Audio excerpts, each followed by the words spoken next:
Welcome back to Unplugged, Raising Resilience here at Camp Alvernia in Centerport. I'm Ben, the camp director, and I'm here with our assistant director, Badyr. Good day.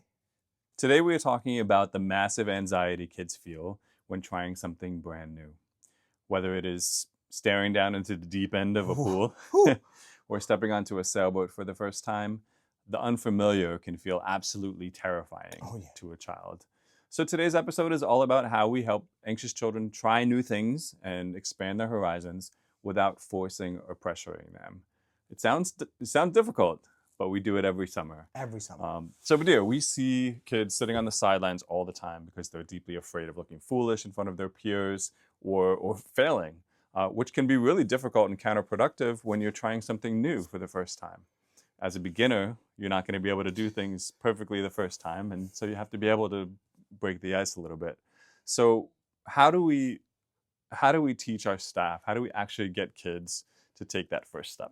To be quite honest, you have to acknowledge the fear. It's okay to be a beginner.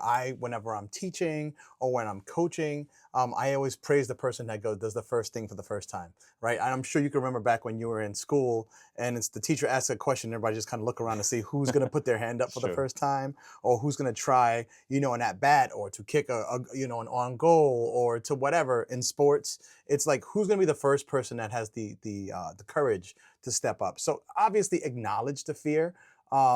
You're not pushing or forcing or dragging, because that never, I repeat, never works, right? You actually end up with the backfire effect, and they completely shut down, right? Like, he made me do it. And I'm like, no, right? You want to build that joy. You want to build a safe space, a safe environment, so that, campers, students, kids, they can be like, oh, okay, I can try this, and it doesn't matter whether I miss. You have to change the vibe, right? You have to switch gears from, you don't want that backfire effect. You want to create a safe environment. And you got to make them feel comfortable, making that space like, you know what? When I was first at bat, when I first tried, or when, I'm the first person, I'm not quite sure, creating that safe, that it's okay. It's okay to make a mistake. So I think you're right. It has to be an invitation to the kids, right? Not a demand. So our culture of acceptance here makes it so much easier for the kids to finally take that leap and jump into the pool.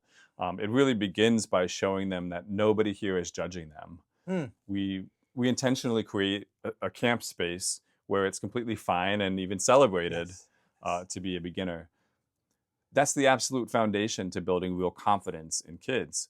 If they know that no one around is going to mock them for making a mistake, then their guard naturally will start to drop. Yeah, I know that a high-level camp culture can't do it all, right?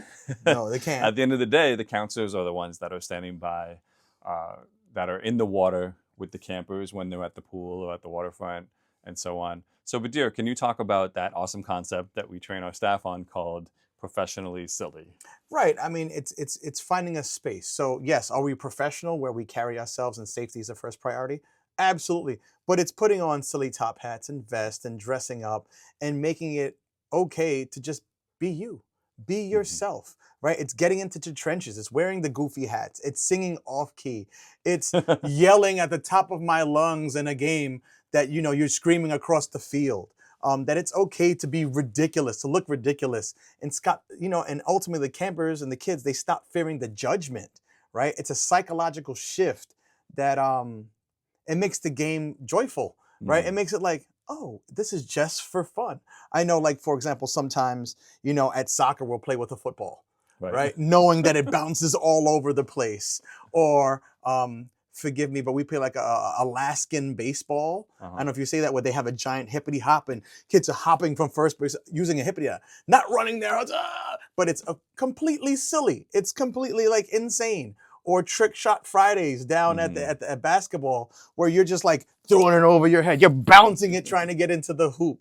It's being silly, but it's also so much fun, right? Silliness is the ultimate key to overcoming the fear of swimming or getting into the water for the first time. I know both our kids, we started when they were very small, and even going into the pool enclosure was like really scary for them, right? I think of the ducklings at 3 years old.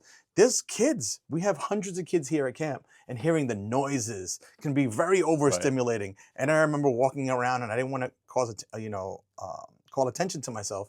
But I'm watching my son, and he's just like, eyes are huge, and he's just like, there's a lot happening here. And it took him like 3-4 days just to go into the pool enclosure. So, you know, like creating that space that it's okay, and acknowledging that, it goes a really long way. So Ben, how does that creative effort from the counselors, from everybody, because obviously we know it takes a village, tie into the values at camp? Right. I mean, you guys know that Camp Alvernia is all about our values, and the biggest set of values we have is the Alvernian Way. Respect yourself, respect others, respect the environment. So with this one, it's again back to that first pillar of respect yourself. True self-respect means having the courage to try hard things, even if you're feeling fear. I can think of a camper who was absolutely terrified of the water, wouldn't go in on day one, even for the swim test. You know, he was clinging to the wall because we do swim test all of the kids. But what ended up happening was their counselor used that professional silliness and turned it into kind of a ridiculous game. And it sort of lessened the stakes because the adult was the one that was being silly in the first place, and providing that role modeling. That exact same kid, I remember a few days into the session, that counselor came over and said, he went in the pool, he went in the pool, he went in the pool. And I had to go over there before it was too late and watch for myself, and splashing and having a great time just a few days in. That is the real magic of the camp environment. So we don't just force kids to face their fears, right? Because that's not respectful either, but we can build an environment where they can feel safe enough to embrace the challenge together with their counselor. Look, Ben, quite honestly, look, I know we're ready to get silly. We're ready to get them moving. Folks, be well. Let's get after it. Peace and all good.